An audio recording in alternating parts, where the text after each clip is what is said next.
Assalamualaikum warahmatullahi wabarakatuh, sahabatku, para petani sawit, apa kabar? Semoga kalian selalu dalam keadaan sehat walafiat. Amin. Teman-teman, yang di depan ini dimakan oleh tikus tampaknya ya, tapi tidak masalah lah.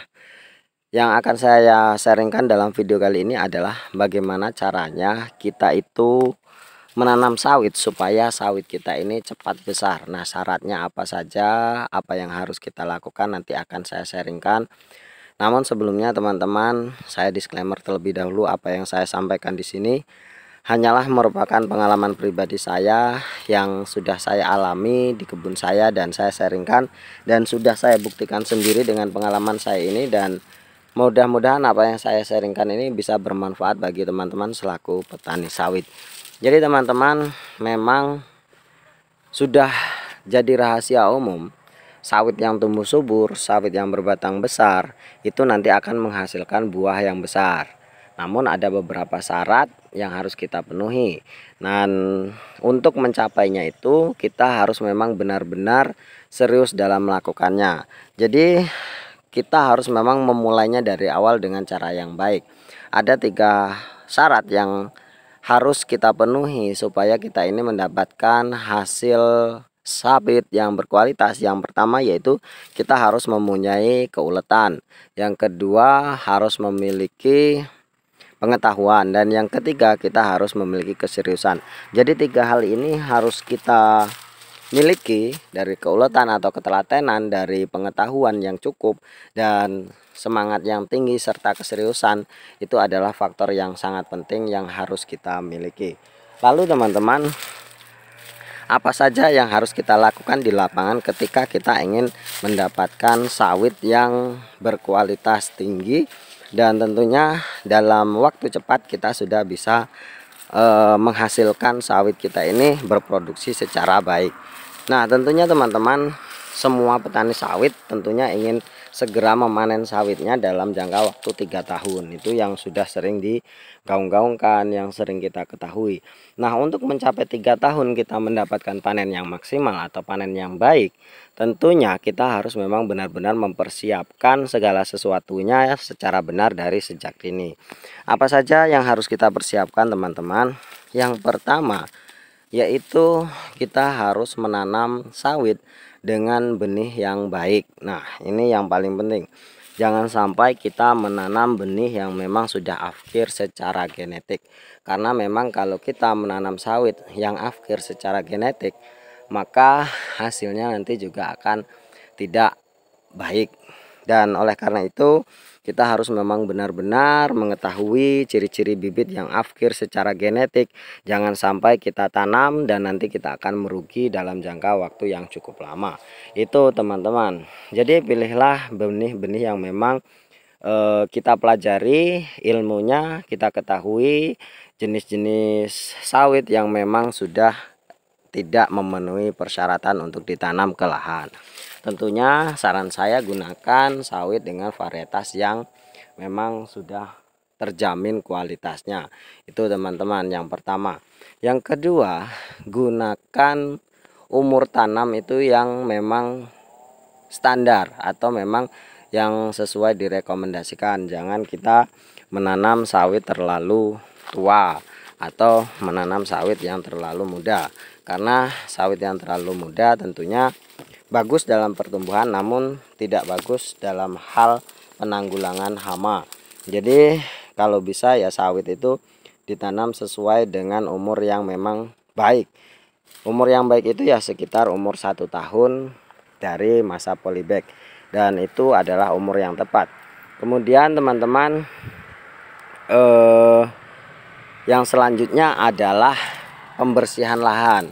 Kalau bisa kita itu menanam sawit kita jangan di bawah naungan tanaman lain seperti karet atau yang lainnya. Kalau bisa memang lahan itu benar-benar bersih, dibersihkan secara maksimal, dan kemudian setiap bulannya dibersihkan. Jangan sampai ada gulma yang tumbuh di sana, apalagi gulma-gulma yang memang gulma berbatang keras seperti pelanga, seperti laban, seperti sungkai dan lain sebagainya, karena itu bisa memakan dari nutrisi yang kita berikan.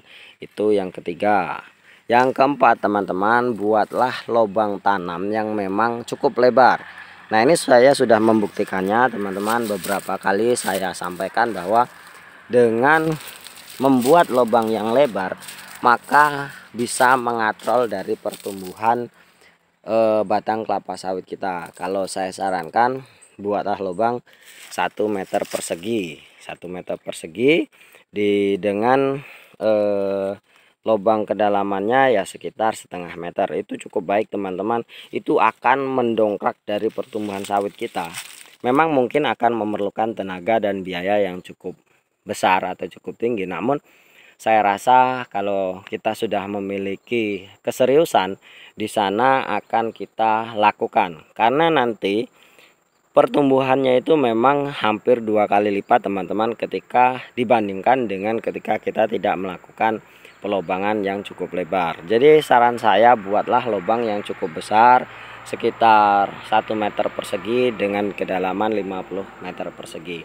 Kemudian yang selanjutnya, teman-teman, supaya sawit kita cepat besar, yaitu adalah pemberian pupuk dasar di lubang tanam. Jadi harus kita lakukan, teman-teman, yaitu dengan penggunaan pupuk dolomit dan pupuk rock fosfat. Jadi dicampur dengan takaran 1:2. Jadi 1 rock fosfat dan 2 dolomit. Kemudian ditaburkan di dalam lubang tanam, dan lubang tanam itu dikubur atau ditimbun kembali. Dan ketika nanti setelah kita fermentasikan, kita diamkan selama 1 bulan, ketika nanti akan ditanam, maka tanah itu bisa dibuka kembali. Nah, seperti itu caranya, teman-teman. Itu bisa benar-benar mengatrol dari pertumbuhan. Jadi kalau benih yang kita tanam sudah 1 tahun, dia potensi stresnya tidak ada. Biasanya itu, teman-teman, kalau memang kita tanam dengan umur yang 1 tahunan itu, insya Allah itu tidak akan terjadi stres. Kemudian ketika kita membuat lubang tanam yang besar dengan kegemburan tanah yang baik, maka perakaran itu akan tumbuh secara baik pula. Dan setelah itu kita timbun, kita tanam. Kemudian jangan lupa, teman-teman, kita pakai penangkal hama seperti bambu ataupun pakai seng seperti itu. Karena kalau hama itu ya situasional ya. Mungkin di tempat kalian tidak ada hama, tapi kalau tempat saya itu pasti sudah banyak hama seperti babi, tikus, landak dan lain sebagainya. Jadi saya persiapkan ketika saya tanam, saya sudah mempersiapkannya dengan penangkal-penangkalnya seperti pakai bambu tadi, pakai seng, pakai apapun. Ya, asal hama itu memang tidak memakan dari benih yang sudah kita tanam. Tentunya itu akan sangat merugikan bagi kita, teman-teman, ketika memang benih yang kita tanam dengan harga yang cukup mahal, kemudian dia dimakan oleh hama, tentu itu akan sangat merugikan bagi kita. Jadi, teman-teman, itu yang keberapa tadi? Yang kelima ya, atau yang keenam. Jadi kita harus memang benar-benar membuat lubang yang besar dan melakukan pemupukan dasar. Nah, yang selanjutnya, teman-teman, setelah kita melakukan penanaman, jangan lupa kita harus sering membersihkan gulma yang ada di piringan, baik itu secara kimiawi atau secara teknik atau secara pembabatan secara manual. Jadi, teman-teman, piringan itu harus memang bersih dari gulma-gulma, terutama gulma-gulma yang berbatang keras, karena itu nanti bisa menyerap nutrisi-nutrisi yang sudah kita berikan, dan itu tentunya akan sangat merugi ketika kebun kita ini memang sangat tidak bersih. Itu nanti pertumbuhannya akan jauh sekali terhambat, apalagi kalau memang kita sampai kebun kita sampai terbengkalai dan tidak kita bersihkan setiap bulannya, atau akan tumbuh pelangas-pelangas atau tumbuh pohon-pohon itu melebihi dari sawit kita, maka sawit kita akan terhambat pertumbuhannya. Itu, teman-teman. Yang selanjutnya, yang terakhir adalah kita harus sering melakukan pemupukan, teman-teman.